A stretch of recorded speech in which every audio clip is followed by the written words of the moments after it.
Bienvenue à toutes et à tous. Merci de nous rejoindre pour cette édition du journal. Voici les titres. Grande ferveur à Niki, la Gani édition 2018 est lancée. La sortie de l'empereur pour la visite des sites rituels a marqué la première journée.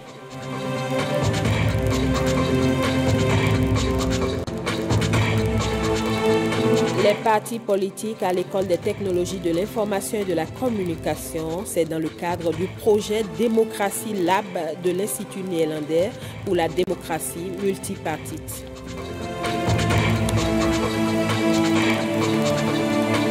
Démarrage du FITEB à Parakou, une scène des comédiens. Au total, 8 spectacles à découvrir pour cette 14e édition du festival dans la cité des Kobourou.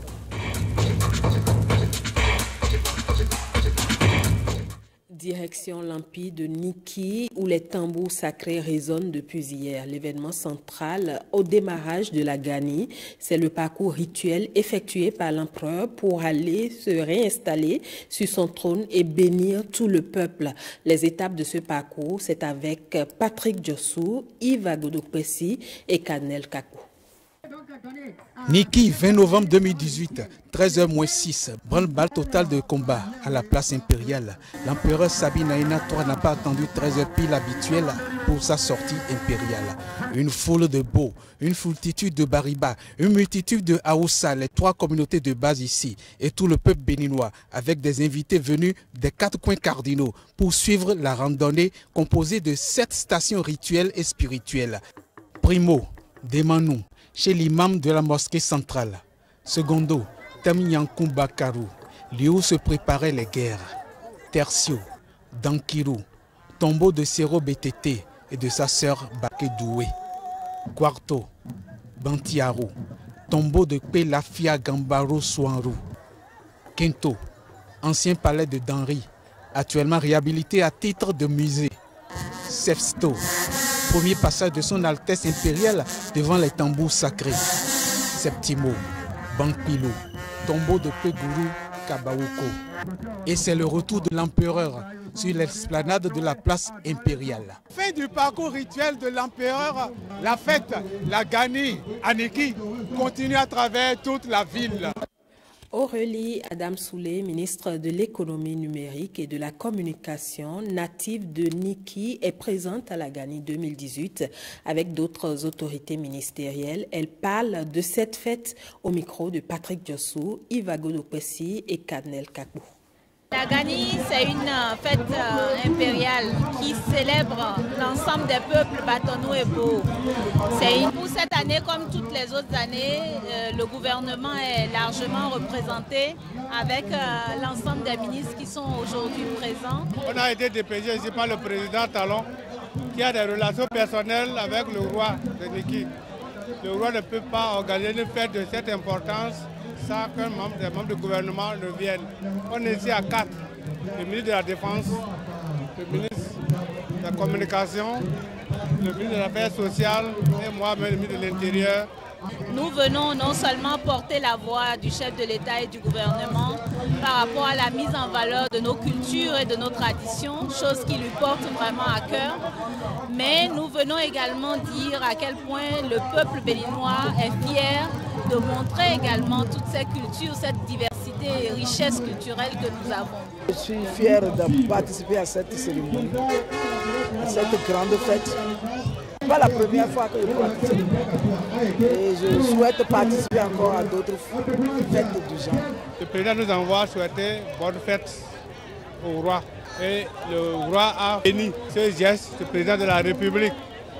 Il a souhaité que tout se passe bien, que le gouvernement dirige bien le pays, que tout se passe sans violence, dans l'entente, dans la cordialité et que le pays progresse. Je vois que toute la presse est mobilisée avec une grande part jouée par l'ONTB. Bravo à vous, les amis de la presse. Un nouveau mouvement dans l'arène politique béninoise, son nom, Mouvement Al-Kawali, son congrès constitutif s'est tenu à Malanville en présence des têtes couronnées, du maire de la ville ainsi que d'un représentant du chef de l'État, Ibrahim Ourounam et Jules Akoekou pour le compte rendu. Le mouvement Al-Kawali est le fruit d'un rêve de plusieurs années, selon Ali Kokouabani, président du comité d'organisation. Après son mot de bienvenue, les différents représentants de jeunes des 5 arrondissements de la commune de Malanville ont tour à tour réaffirmé leur soutien au président Patrice Talon. Le maire de la ville s'est réjoui de cet événement qu'il a qualifié d'inédit. Cette organisation, du point de vue de sa tenue, est salutaire. Ça permet une participation inclusive de la jeunesse de Karimama et de Malanville ici présente. Le bureau exécutif du mouvement Al-Kawali compte 13 membres. Il vise, selon son président, à nouer une nouvelle alliance, un contrat social avec la population de Malanville. En tant que leader politique, nous sommes convaincus que nous jouerons parfaitement notre partition dans la mise en œuvre de ce contrat et nous ne doutons point que vous, population de Malanville, votre engagement sera total afin de remplir votre part de ce contrat pour le développement de notre chère commune. Le président du mouvement a rappelé les nombreuses actions du chef de l'État depuis sa prise du pouvoir. Une production record de plus de 700 000 tonnes de coton attendue pour la campagne agricole 2018-2019, la nomination et la prise de service effective des 12 préfets de nos 12 départements, l'assainissement des finances publiques à travers une lutte implacable et courageuse contre les fossoyeurs de l'économie nationale. Rester aux côtés du président Patrice Talon est un choix juste, selon le représentant du chef de l'État. Il a saisi l'occasion pour faire une mise au point. Le président Patrice Talon est le président de tous les Béninois sans distinction aucune. S'il y a des problèmes, on s'assoit, on discute, on trouve des solutions. C'est comme ça qu'on peut faire grandir ce pays. Évitons les calomnies, évitons les intoxications. Le représentant du chef de l'État a appelé tous les Béninois à laisser la politique politicienne et à s'unir autour du président Patrice Talon pour le développement du Bénin. L'heure est à la remobilisation des partisans du président Patrice Talon au sein de la 10e circonscription électorale aux commandes. Armand Afouda, leader régional du Creuset. Il a organisé à cette fin, dimanche dernier, un meeting à Savet. Notre pays a connu une nouvelle ère politique, l'ère du nouveau départ, où nous étions tous les précurseurs de cette ère. Ces propos tenus ici à Savet renseignent sur l'origine du Creuset. Les ambassadeurs de Patrice Talon, ce sont des jeunes engagés aux côtés du ministre Oswald Omeki et, à travers lui, fidèles au chef de l'État. Nous étions des milliers de jeunes à risquer tout ce qui est en notre pouvoir pour que l'alternance du pouvoir d'État en 2016 soit chose effective. C'est donc normal que nous accompagnions le chef de l'État, le président Patrice Talon, a réussi son mandat dans la mise en œuvre de son programme d'action du gouvernement. Et cela passe bien évidemment par leur contribution à la réussite des différents projets. Ceci est une rencontre en préparation aux prochains défis. La jeunesse est en effet déterminée à y laisser sa marque. Les jeunes peuvent décider de changer les choses et les choses changent. Applaudissez pour vous-même. Nous, les ambassadeurs de Patrice Talon, qui, à travers notre ministre, notre leader, le ministre Oswald Omeki, nous sommes des progressistes, n'est-ce pas? Vous le savez, non? Et nous avons le devoir d'affronter, de rentrer dans les rangs. Il ne sera laissé nulle place où la main ne passe et repasse. La jeunesse ne doit plus aujourd'hui se faire conter l'histoire. Nous avons le devoir d'écrire notre propre histoire. Monsieur le Président, nous, vos ambassadeurs de l'espoir, comme vous avez l'habitude de nous appeler, nous sommes prêts. Jeunes pour jeunes. Ambassadeurs un jour. Ayez confiance en nous, Monsieur le Président Patrice Talon. Ayez confiance en la jeunesse de la 10e, Glasgow-Savait-Wessel. Cette jeunesse qui a eu des résultats positifs et escomptés. Les partis politiques à l'École des technologies de l'information et de la communication, c'est une initiative de l'Institut néerlandais pour la démocratie multipartite à travers le projet Démocratie Lab, encore appelé Labo Démo. Précieuse à nous, François Zissou. Ils sont vraiment à l'école, les responsables de partis politiques du Bénin. Ici, ils revisitent les technologies de l'information et de la communication. Visiblement, c'est un outil qu'ils utilisent très peu. Labo Démo, en fait, c'est une initiative qui vise à renforcer les capacités des partis politiques sur l'utilisation des outils numériques pour communiquer avec la base, pour donner l'information et avoir le feedback des militants. On a juste 3 partis qui ont 2 sites, il y a un seul qui est fonctionnel. Et c'est celui qui fonctionne que nous avons vu tout à l'heure, celui du PRD, pour montrer quelles sont les différentes rubriques qu'il y a sur ce site-là et comment est-ce que ça permet la communication. Au-delà de Facebook, WhatsApp ou encore des sites Internet personnalisés, les partis politiques peuvent se servir d'applications pour communiquer avec leurs militants. Nous n'avons pas encore d'application ici au Bénin, mais nous avons voulu leur montrer quelques exemples d'applications, comment est-ce que ça se présente et qu'est-ce que ça permet de faire. C'est ainsi que Présimet a été présenté, que nous avons suffi tantôt avec WANEP. Et après, il y a une structure qu'on appelle Rabtech qui a fait des applications, par exemple Tossin.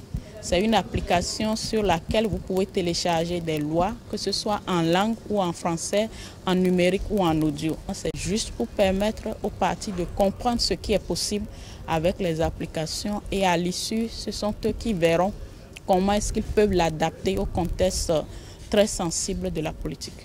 Mettre le digital au service de la communication, les partis politiques ont bien compris le message. L'intégrer pourrait accroître leur visibilité. Nous avions au PRD appris beaucoup de choses. Nous savons désormais que nous allons mieux organiser nos images, nous allons mieux organiser nos vidéos pour que ça soit mieux porté sur les réseaux sociaux. Donc tous ces enseignements-là, c'est les choses positives que nous avions apprises en confrontant nos expériences avec d'autres partis et pour que la communication soit au service du peuple et non pour détruire ou pour calomnier. Depuis 2000, date de sa création, l'Institut néerlandais pour la démocratie multipartite intervient pour la consolidation de la démocratie sur plusieurs continents. Au Bénin, il appuie l'Assemblée nationale et les partis politiques sur des axes spécifiques. Le Conseil sectoriel du dialogue social du ministère des Affaires étrangères et de la coopération a tenu sa 2e session ordinaire au titre de l'année 2018 ce lundi à Porto Novo. Les échanges ont tourné autour de plusieurs points dont les revendications des travailleurs du dit ministère et les mesures à prendre pour l'atteinte de meilleurs résultats. Le ministre Aurélien Agbenonsi nous fait ici le point des échanges. Nous avons pu faire le point des revendications, le point de tout ce qui fait partie des accords précédents, ce qui est attendu par les fonctionnaires de ce ministère. Ce point leur a permis de relever que certaines revendications ont été satisfaites. En fait, nous nous sommes retrouvés avec 3 catégories.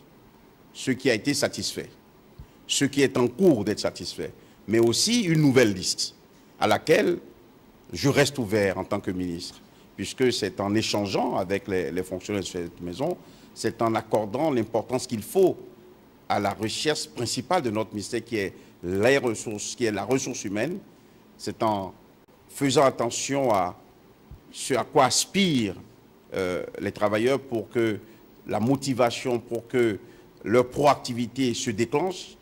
C'est en faisant attention à tout cela que l'on peut faire jouer à notre diplomatie son rôle. Et j'ai terminé par cela, c'est de voir comment est-ce qu'ensemble, avec eux, nous pouvons améliorer le niveau de nos fonctionnaires pour pouvoir jouer le rôle que le président de la République a assigné à la diplomatie du Bénin. Ça va être une diplomatie de conquête, une diplomatie économique, une diplomatie de succès. Le projet Diplomate Tour du ministère des Affaires étrangères et de la coopération est déjà dans sa phase active. L'ensemble sportif et culturel du ministère était ce week-end dans la commune de Banté pour lancer le projet au profit de cette commune. Nestor Sella et Gisca Akbovi pour le reportage. Un week-end culturel à Banté. Cela se passe entre l'ensemble sportif et culturel du ministère des Affaires étrangères et de la coopération et le conseil communal. D'abord, un match de volleyball devant un public assoiffé de sport.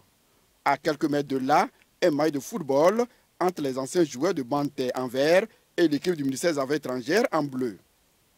À l'issue de ces deux matchs, le fair play gagne le prix de la coopération. Le score un peu partout dans ces conditions, c'est un score de fraternité. La convivialité, on est très heureux. Nous sommes satisfaits du match nul que nous avons obtenu. Les deux équipes sont au niveau. Nous ne pouvons que nous réjouir de ce score-là. Dès la tombée de la nuit, les diplomates sont tenus en haleine par cette danse de Guélédé, aujourd'hui patrimoine de l'UNESCO. Au deuxième jour de leur séjour à Banté, les diplomates découvrent davantage à travers cette présentation de Julien Kiala, la commune de Banté et ses potentialités. Nous avons initié le projet Diplomate Tour pour pouvoir essayer de redécouvrir nos communes. Parce que comme vous l'avez si bien dit, nous avons comme mission de promouvoir nos communes à l'extérieur. De faire en sorte que toute coopération qui pourrait être la sienne à l'extérieur, dans le cadre donc du partage d'expériences et de la mise à leur disposition des ressources nécessaires puisse être possible. Donc nous faisons le tour des communes, nous sommes en Banté aujourd'hui et je pense que la séance de ce matin nous a permis de connaître réellement cette commune-là. Mais il y a que chaque année, il y a une possibilité d'avoir avec WBI un projet qui est initié à valeur d'au moins 100 à 120 000 euros annuels. Et ce projet-là, on peut l'initier tous les ans. Sauf qu'il faut avoir une expertise réelle pour pouvoir le mettre en place. Et je pense que nous pouvons déjà l'offrir, comme on l'a déjà fait par le passé avec la commune du Zou, pour que, ensemble avec la commune, nous puissions rédiger déjà un projet. Désormais que vous êtes aguerris pour aller mieux vendre ce produit-là à l'extérieur pour nous, histoire de nous arracher des partenariats de coopération décentralisée.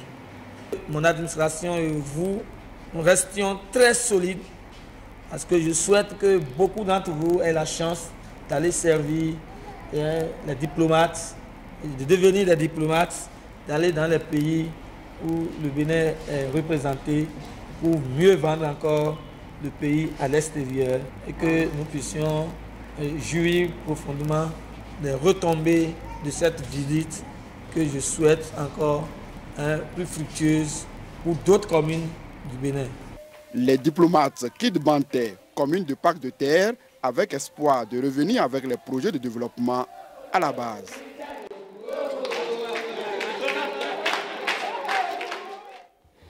Une équipe de la direction régionale atlantique de la SBE est descendue sur le terrain dans la soirée d'hier suite aux actes de vandalisme constatés au niveau de 3 transformateurs à Godomé. La collaboration des populations est souhaitée pour arrêter les auteurs de cet acte. Suivez le reportage. 3 transformateurs de la SBE vandalisés à Atropokodi et Kokotomé. Nous sommes dans l'arrondissement de Godomé, dans la commune d'Abomey-Calavi. C'est la résultante de la sale besogne accomplie par des individus sans foi ni loi non encore identifiés. L'acte de sabotage a été découvert au cours d'une opération de maintenance. Et comme d'habitude, nous avons une programmation pour entretenir nos différents postes de distribution. C'est dans ce cadre que nos équipes sont allées sur le terrain pour faire habituellement ce qu'ils ont l'habitude de faire. Et ils ont constaté que de vils individus, des hors-la-loi, nous ont dévancés et ont pu accéder au poste en vandalisant un transformateur des 2 transfos qui sont dans la cabine. Les enroulements ont pu être emportés, l'huile transfo également. Et le constat étant fait, On a poussé la curiosité en visitant d'autres postes de la localité. Nous avons constaté que la même chose a eu lieu dans un autre poste chez Vital Gon. L'ultrason est importé, l'enroulement est importé. Au niveau du troisième poste, ils ont pu défoncer, mais ils n'ont pas pu opérer. Heureusement, la fourniture de l'énergie électrique n'a pas été perturbée. La collaboration des populations est vivement attendue pour mettre la main sur les auteurs de cet acte répréhensible. Nous voulons demander à la population rivérienne de bien vouloir interpeller les gens qui viennent, même s'ils sont en tenue SPE. Parce qu'aujourd'hui, nos tenues circulent. Nous avons des individus, excusez-moi beaucoup, qu'on a débouchés de la SPE et qui sont partis avec nos tenues. Même si les gens sont venus avec véhicules qui portent sigle SPE, ils n'ont qu'à prendre soin de les interpeller. Si possible, prendre leur téléphone et nous appeler sur le 95 42 97 49, sur le 95 42 97 80, 95 61 21 61, 95 34 65 02. La SBEE promet de veiller au grain en rendant ses descentes périodiques sur le terrain plus fréquentes. Le groupement national des sapeurs-pompiers du Bénin a organisé un exercice de simulation à Akpakpa. L'opération exigée par le commandant du GNSP vise à tester le niveau des sapeurs-pompiers face aux urgences. Nous sommes dans les conditions de l'irréel. Ici à Sodiatime, un quartier de Cotonou, un immeuble R+2 est en feu. Urgence signalée, le requérant alerte les policiers du feu. Ces derniers arrivent sur les lieux 2 minutes plus tard. Un lourd arsenal de secours est déployé, victimes évacuées, feu maîtrisé, et tout cet exploit est réalisé en un temps record. Exercice de simulation réussi pour le GNSP, Groupement national des sapeurs-pompiers. Attention pour lever, lever. Secours de devant, pied gauche, moi-même pied droit, avancez. C'est l'exercice habituel, ce n'est pas un truc nouveau, mais c'est chaque année, on teste les éléments pour voir si effectivement ils répondent à ce que le commandant GNSP veut. C'est ça, nous avons les engins pompes, c'est-à-dire chargés de feu, les VSAV, véhicules de sauvetage et d'assistance aux victimes, les petits véhicules que vous avez, les secours est jugé suffisant pour cette opération. Et les victimes, ils ont dit 12, le requérant dit 12, on ne sait pas concrètement combien. Bon, après la reconnaissance, on a vu que c'est exact, les chiffres évalués, et nos moyens sont suffisants pour faire l'évacuation. Donc la Croix-Rouge est venue, si ça dépassait ça, ils pouvaient nous aider à mener les évacuations. Nous avons aussi les éléments de l'hôpital d'instruction des armées qui sont sur les lieux. Envoyez le braquage, s'il vous plaît. Posez. Le GNSP ambitionne de réitérer l'exercice dans tous les quartiers de Cotonou. Seule condition à cette volonté à ce jour, que les bonnes volontés acceptent mettre à disposition leur immeuble pour mener l'opération. Le bon score enregistré à la dernière session des comités consultatifs interafricains du CAMES et le départ à la retraite de 2 enseignants émérites de la faculté des lettres, langues, arts et communication ont conduit à une cérémonie d'hommage. Retraités et enseignants qui ont eu de nouveaux grades ont été célébrés sur le campus d'Abomey-Calavi. Jean-Claude James, Simon Vian. Au nombre des 18 enseignants de la faculté des lettres, langues, arts et communication qui étaient à l'honneur, 2 professeurs titulaires admis à faire valoir leur droit à une pension de retraite. Bienvenue Koudjo et Léonard Koussouron qui ont reçu les hommages de la FLAC. À leur côté, 16 autres enseignants dont le mérite a été salué et réparti comme suit. 8 dont Dr Charles Lingan de l'ORTB qui sont passés au grade de maître assistant, 6 au grade de maître de conférence et 2 qui sont désormais professeurs titulaires. Monsieur Léonard Koussouran, professeur titulaire des universités CAMES, et Monsieur Bienvenu Koudjo, professeur titulaire des universités CAMES, ont eu le mérite d'accomplir de bons et loyaux services à la nation béninoise et au monde en étant enseignants dans notre faculté. C'est une grâce et nous en remercions le Seigneur avec eux. Parmi les 16 enseignants inscrits figurent 3 enseignantes. C'est le lieu de les féliciter tous. En effet, en donnant de la visibilité à ceux qui se sont distingués, c'est toute la nouvelle faculté des lettres, langues, arts et communication qui est honorée et qui s'inscrit ainsi dans la vision du président Patrice Talon et de son gouvernement, celle de célébrer l'excellence où et quand elle se manifeste, afin de créer une saine émulation autour des valeurs du travail. Moment de joie, mais aussi de plaidoyer. Nous voudrions particulièrement nous adresser à Madame la ministre afin qu'elle pèse de tout son poids dans la jouissance à temps de nos diverses promotions, d'une part, et d'autre part, pour la prise en charge sanitaire diligente en cas de besoin. Ayez pitié de nous, chers amis. Ayez pitié de nous, monsieur le directeur de cabinet. Donnez-nous encore d'autres recrutements. Donnez-nous encore d'autres camarades de lutte. Parce que la poutre que nous semblons constituer pour tenir l'édifice de l'enseignement supérieur, cette poutre commence par chanceler. Pour la jeunesse qui a souvent du mal à s'identifier à un modèle de réussite, l'Université d'Abomey-Calavi montre le chemin à travers ses récipiendaires. Le Festival international de théâtre du Bénin a démarré à Parakou. Cette 14e édition a été lancée à l'Institut français. Les Paraquois découvrent 8 spectacles. Suivez plutôt. L'histoire raconte que les morts ne sont pas morts, qui sont dans le vent. Le conteur Kodoussou Adéchinan inaugure le FITEB à Parakou. Une scène, 8 spectacles avec des comédiens béninois, togolais, haïtiens et français. À l'origine du bébé FITEB, il y avait Antoine Dadélé, paix à son âme. Il y avait Tola Koukoui. Il y avait Yves Bourguignon, directeur de l'Institut français de Cotonou.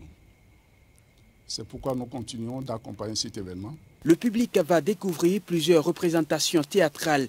Cette biennale devrait intéresser aussi bien les Paraquois que les troupes locales.